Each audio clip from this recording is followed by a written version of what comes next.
Assalomu alaykum. Hurmatli tomoshabinlar va qadrli nafaqaxo'rlar. Bugun men sizning oldingizga juda muhim va shoshilinch xabar bilan chiqdim. Agar siz nafaqaxo'r bo'lsangiz yoki oilangizda nafaqaxo'rlar bo'lsa, bu videoni boshidan oxirigacha diqqat bilan tomosha qilishingiz shart. Negaki, 20 oydan boshlab kuchga kirgan yangi o'zgarishlar sizning moddiy ahvolingizga, farovonligingizga bevosita ta'sir qiladi. Bu shunchaki bir yangilik emas. Bu har birimiz uchun muhim bo'lgan, ba'zan esa hayotiy ahamiyatga ega bo'lgan ma'lumotlar to'plami. Shuning uchun darhol kanalimizga obuna bo'lishni unutmang va bu videoga like bosing, toki ushbu muhim ma'lumotlar ko'proq odamlarga yetib borsin va esda tuting, har bir detal muhim. Asosiy muammo mohiyati, qadrli yurtdoshlar, avvallari nafaqa tizimi biroz murakkab va ba'zan tushunarsizdek tuyulardi. Pensiya miqdorini hisoblashda ish staji, ish haqi miqdori kabi omillar asosiy rol o'ynagan bo'lsa-da, ba'zi ijtimoiy himoyaga muhtoj qatlamlarga ko'rsatiladigan yordamlar tizimli emas edi yoki ma'lumotlar tarqalishi sust bo'lgan. Ko'pincha nafaqaxo'rlarimiz qo'shimcha imtiyozlar, moddiy yordam turlari haqida to'liq ma'lumotga ega bo'lmasdi. Bu holat ayniqsa chekka hududlarda yashovchi, internetdan yoki huquqiy maslahatlardan foydalanish imkoniyati cheklangan fuqarolarimiz uchun dolzarb muammo edi. Pensiya miqdorlari vaqti bilan oshirilsa-da, inflyatsiyaning ta'siri, narx-navoning ko'tarilishi tufayli bu o'zgarishlar har doim ham sezilarli darajada yengillik bermasdi. Hatto pensiya olish uchun hujjatlarni rasmiylashtirish jarayoni ham ba'zan murakkab va ko'p vaqt talab qiladigan jarayon bo'lib qolardi. Endi esa vaziyat tubdan o'zgardi. Prezidentimizning tashabbusi bilan qabul qilingan qator hujjatlar va qarorlar asosida 1 maydan boshlab nafaqaxo'rlarimiz uchun qator yangi imkoniyatlar yaratildi. Mavjud imtiyozlar kengaytirildi va ularga erishish mexanizmi soddalashtirildi. Eng muhimi, bu o'zgarishlar faqatgina umumiy pensiya oshishdan iborat emas, balki ijtimoiy himoyani kuchaytirishga, ayniqsa muhtoj qatlamlarning hayot sifatini yaxshilashga qaratilgan aniq choralar majmuasidir. Endi davlat nafaqaxo'rlarga, ayniqsa ijtimoiy jihatdan himoyaga muhtoj bo'lganlarga yanada ko'proq e'tibor qaratmoqda. Bu aslida nafaqaxo'rlarning har biriga tegishli bo'lgan, ularning pensiya ta'minotiga, qo'shimcha moddiy yordam olish imkoniyatlariga bevosita bog'liq bo'lgan ulkan o'zgarishlardir. Birinchi asosiy qism, batafsil tahlil. Nima bilishimiz kerak? Kimlar xavotirlanishi kerak va kimlar yo'q? Aziz tomoshabinlar, 1 maydan kuchga kirgan asosiy o'zgarishlardan biri bu ijtimoiy himoya to'lovi deb nomlanuvchi yangi mexanizmning joriy etilishi bo'ldi. Bu shunchaki bir to'lov emas, balki ijtimoiy zaif qatlamlarni qo'llab-quvvatlashga qaratilgan kompleks yondashuvdir.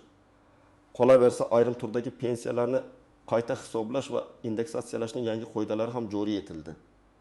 Keling, har birini alohida chuqur tahlil qilamiz. 1. Yangi ijtimoiy himoya to'lovi mexanizmi. Bu to'lov avvalo pensiya miqdori mamlakatda belgilangan eng kam iste'mol xarajatlaridan past bo'lgan yolg'iz nafaqaxo'rlarga, nogironligi bo'lgan shaxslarga, boquvchisini yo'qotgan oilalarga hamda ba'zi bir alohida ehtiyojli guruhlarga qaratilgan. Bu to'lov pensiyaga qo'shimcha ravishda beriladi va uning miqdori har bir hududning o'ziga xos ijtimoiy-iqtisodiy sharoitlari va nafaqaxo'rning shaxsiy holatiga qarab belgilanadi. Asosiy maqsad hech bir nafaqaxo'rning hayot sifati, uning eng minimal ehtiyojlarini qondirish darajasi mamlakatda belgilangan standartlardan past bo'lmasligini ta'minlash. Bu orqali qashshoqlikni kamaytirish va ijtimoiy tenglikni ta'minlash ko'zda tutilgan. Bu to'lovni olish uchun murojaat qilish tartibi soddalashtirilgan bo'lib, buning uchun davlat xizmatlari markazlariga yoki mytonka.gov.uz portali orqali murojaat qilish mumkin. 2. Pensiyalarni qayta hisoblash va indeksatsiyalashning yangi qoidalari. 1 maydan boshlab pensiyalarni indeksatsiyalash, ya'ni inflyatsiya darajasiga mos ravishda oshirish jarayoni yanada shaffof va muntazam ravishda amalga oshiriladigan bo'ldi. Bu har bir nafaqaxo'rning real daromadini himoya qilishga qaratilgan. Ilgari bu jarayon ba'zan tushunarsiz bo'lishi mumkin edi. Endi esa u aniq formulalar asosida muntazam ravishda qayta ko'rib chiqiladi. Ayniqsa so'nggi yillarda yuqori ish haqi olgan, ammo pensiya hisoblashda ba'zi cheklovlarga duch kelgan fuqarolarimizning pensiyalari qayta ko'rib chiqilishi mumkin. Bu degani, agar siz uzoq yillar davomida mas'uliyatli lavozimlarda ishlab yuqori maosh olgan bo'lsangiz, ammo pensiya miqdoringiz kutilgandek yuqori bo'lmagan bo'lsa, sizning pensiyangiz endi adolatliroq tarzda qayta hisoblanishi ehtimoli bor. Kimlar xavotirlanishi kerak? Aslida bu o'zgarishlar hech kimni xavotirlantirmasligi kerak. Chunki ular faqatgina yaxshilikka xizmat qiladi. Ammo agar siz quyidagi guruhlardan biriga mansub bo'lsangiz, darhol harakatga kirishishingiz shart. Pensiya miqdori juda past bo'lgan yolg'iz nafaqaxo'rlar, nogironligi bo'lgan nafaqaxo'rlar, boquvchisini yo'qotgan oila a'zolari, masalan, yoshi katta farzandlar yoki turmush o'rtoqlar, pensiyaga chiqishdan oldin yuqori maosh olgan, ammo pensiya miqdori nisbatan past bo'lib qolganlar, hali ham ishlashda davom etayotgan nafaqaxo'rlar. Ularning pensiya miqdori ham qayta hisoblanishi mumkin. Kimlar xavotirlanmasligi kerak? Aslida hech kim. Bu o'zgarishlar faqatgina ijobiy xususiyatga ega. Agar sizning pensiyangiz allaqachon yaxshi miqdorda bo'lsa va yuqorida sanab o'tilgan guruhlarga kirmasangiz ham, baribir sizning pensiyangiz ham indeksatsiya orqali ko'tarilishi yoki kelajakda qo'shimcha imtiyozlarga ega bo'lishingiz mumkinligini eslatib o'taman. Har holda ma'lumot olish hech qachon zarar qilmaydi. Endi esa aniq misollarga o'tamiz. Bir misol, Oysha buvi va uning yangi ijtimoiy himoya to'lovi. Faraz qilaylik, Toshkent viloyatida yashovchi yetim maqasi yoshli Oysha buvi bor. U yolg'iz yashaydi va uning oylik pensiyasi erta pensiya hisoblanishi sababli, masalan, erta ishlashni boshlagani uchun, erta yoshda nafaqaga chiqqani uchun yoki ish tajridagi ba'zi uzilishlar tufayli erta yoshda, uzoq yillar xotin-qizlar mehnatining o'ziga xos xususiyatlari bois tekin surmin so'm. Oysha buvi ushbu yangi qoidalardan bexabar edi. Uning eng kam iste'mol xarajatlaridan past bo'lgan pensiyasi sababli. Endi u davlat xizmatlari markaziga murojaat qilishi mumkin. Murojaatidan so'ng unga pensiyasiga qo'shimcha ravishda har oy 30 ming so'm miqdorida ijtimoiy himoya to'lovi tayinlanishi mumkin. Natijada Oysha buvining oylik daromadi 8 ming so'mdan 1 million 100 ming so'mga yetadi. Bu uning oziq-ovqat, dori-darmon va kommunal xizmatlarga bo'lgan ehtiyojlarni qondirishda katta yordam beradi. Bunday misollar juda ko'p. Har bir hududda, har bir kishining individual holatiga qarab bu to'lovning miqdori o'zgarishi mumkin. Ammo asosiysi davlatning e'tibori va qo'llab-quvvatlashidir. Ikki misol. Ahmed bobo va Zaynab opaning pensiya indeksatsiyasi. Qarshi shahrida yashovchi Ahmed bobo va Zaynab opa ikkalasi ham nafaqaxo'r. Ahmed bobo uzoq yillar o'qituvchi bo'lib ishlagan va uning pensiyasi 1 million 500 ming so'm. Zaynab opa esa uy bekasi bo'lgan. Keyinroq qisqa muddat ishlagan va uning pensiyasi 910 million so'm. Yangi indeksatsiyalash qoidalari joriy etilishi bilan ularning pensiyalari, masalan, mamlakatdagi inflyatsiya darajasi va o'rtacha ish haqi o'sishi hisobga olingan holda o'rtacha ingek puniga o'sishi mumkin. Bu degani Ahmed boboning pensiyasi taxminan 1 million 680 ming so'mga. Zaynab opaning pensiyasi esa taxminan 1 million 1040 ming so'mga yetadi. Ular birgalikda oilaviy budjetlariga sezilarli darajada qo'shimcha daromad olishadi. Bu esa ularning kundalik xarajatlarini qoplashda, farzandlariga yoki nabiralariga yordam berishda qo'shimcha imkoniyatlar yaratadi. Bu pensiya tizimining barcha nafaqaxo'rlarga bir xilda g'amxo'rlik qilishini ko'rsatuvchi muhim mexanizmdir. 3 misol. Nogironligi bor Murod aka. Farg'onada yashovchi 32 yoshli Murod aka, ikkinchi guruh nogironi. Uning pensiyasi erta yoshda nogironlik bo'yicha tayinlangan bo'lib, shu kungacha 9 ming so'm miqdorida edi. Yangi qoidalar asosida uning holati qayta ko'rib chiqiladi. Agar uning pensiyasi minimal iste'mol xarajatlaridan past bo'lsa va uning nogironlik darajasi davlat tomonidan belgilangan mezonlarga javob bersa, unga ham ijtimoiy himoya to'lovi tayinlanishi mumkin. Masalan, uning pensiyasiga qo'shimcha 2 ming so'm berilishi bilan uning umumiy daromadi 20 ming so'mga yetishi mumkin. Bu uning nogironligi bilan bog'liq qo'shimcha xarajatlarni, masalan, dori-darmon, reabilitatsiya vositalari qoplashda katta yordam beradi. Davlat ayniqsa shu kabi fuqarolarga g'amxo'rlik ko'rsatishga intilmoqda. 4 misol. Nafaqaxo'r va ishlovchi Dilshod aka. Samarqand viloyatida yashovchi 61 yoshli Dilshod aka pensiyaga chiqqaniga qaramay, sog'ligi tufayli hali ham qisman ishlashda davom etmoqda. Uning hozirgi pensiyasi 1300 ming so'm. Yangi qoidalar doirasida ishlovchi nafaqaxo'rlarning pensiyalarini qayta hisoblash mexanizmlari ham takomillashtirildi. Agar Dilshod aka so'nggi yillarda yaxshi maosh olgan bo'lsa, uning ish stajiga qo'shilgan yangi davrlar hisobiga pensiyasi qayta ko'rib chiqilishi mumkin. Bu, masalan, uning pensiyasini 1 million 700 ming so'mga yoki undan ham ko'proqqa oshirish imkoniyatini beradi. bu yangilik nafaqaxo'rlarimizning mehnat qilish istagini rag'batlantirishga va ularning daromadlarini oshirishga qaratilgan muhim qadamdir.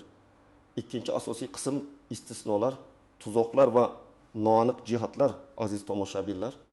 Har qanday yangi tizimda bo'lgani kabi, bu o'zgarishlarda ham ba'zi istisnolar, e'tibor berish lozim bo'lgan tuzoqlar va unchalik aniq bo'lmagan ammo muhim nuanslar mavjud.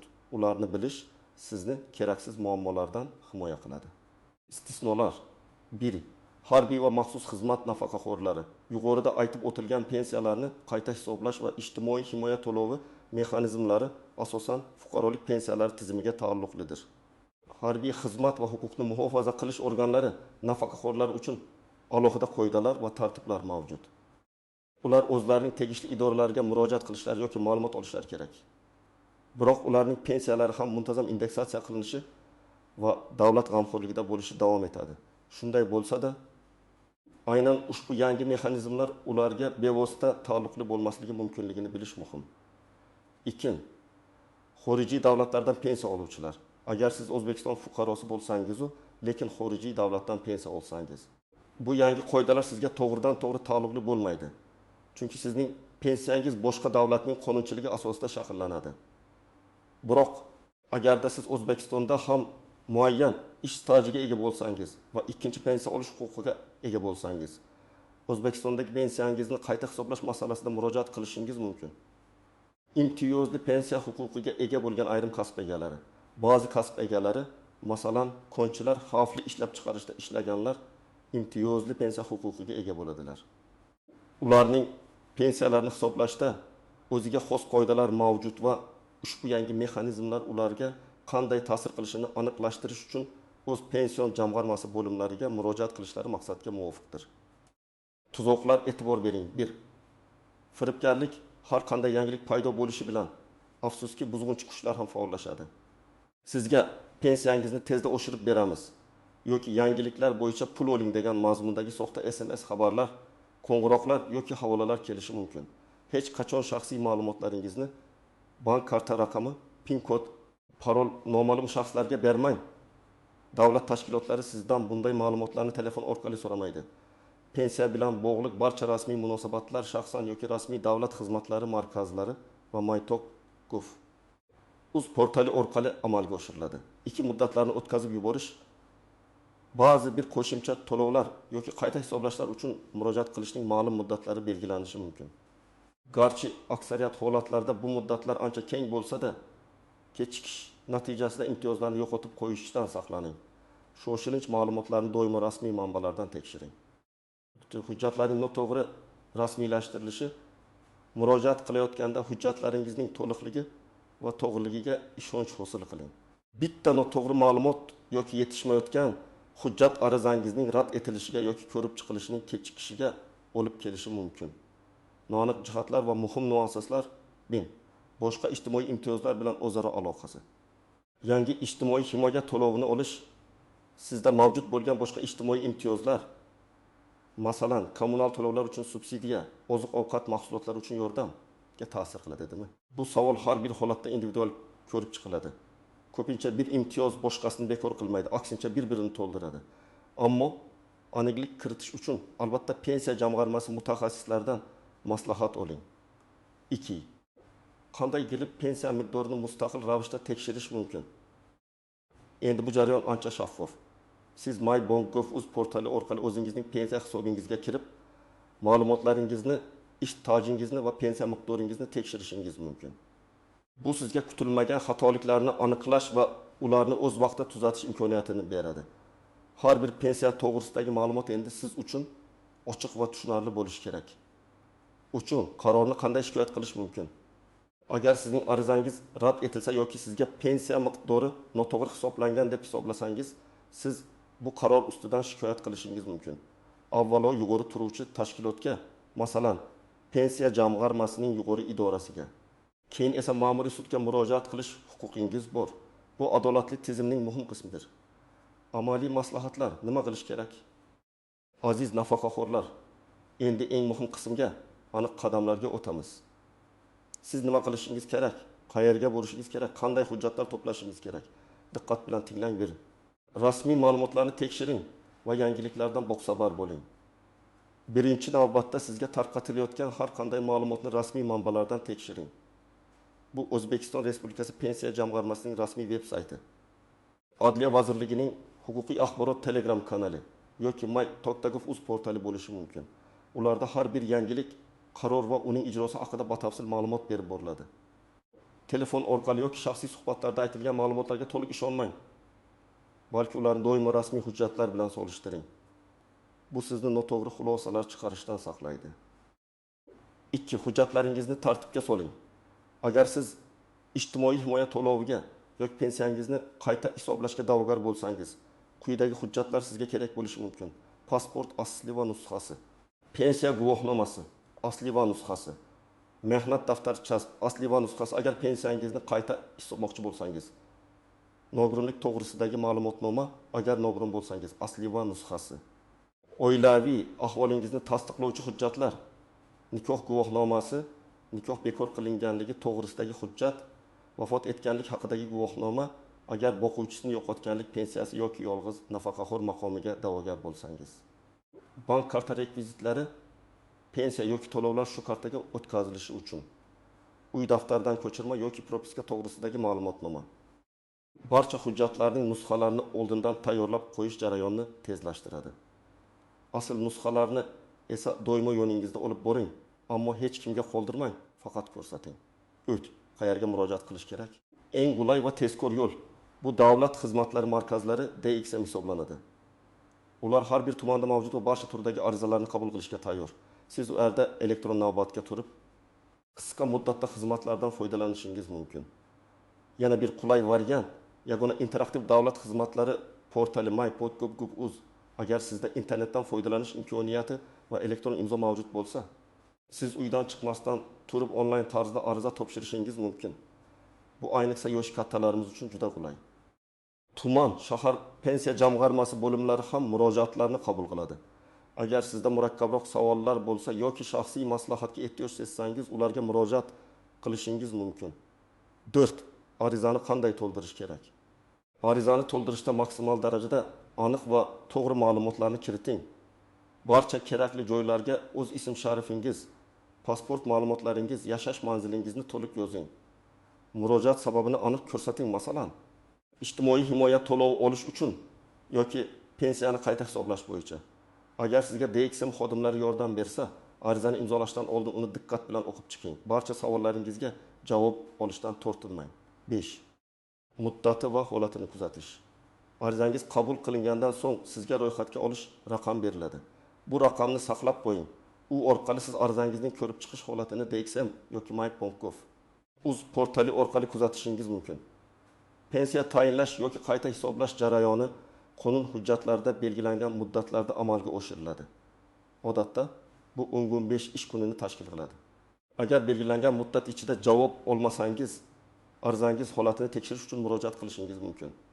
Ot firibgarlardan ogoh bo'ling. Hech qachon, takrorlayman, hech qachon shaxsiy ma'lumotlaringizni, bank karta raqami, parollar, shaxsiy identifikatsiya raqamlari noma'lum shaxslarga bermang. Hukumat idoralari sizdan bu ma'lumotlarni telefon orqali talab qilmaydi. Agar sizga shubhali qo'ng'iroq yoki xabar kelsa, darhol aloqani uzing va huquqni muhofaza qiluvchi organlarga xabar bering. Xulosa va yakuniy chorlov mana azizlar. Urmaydan boshlab kuchga kirgan pensiya tizimidagi yangiliklar haqida batafsil ma'lumot berdim.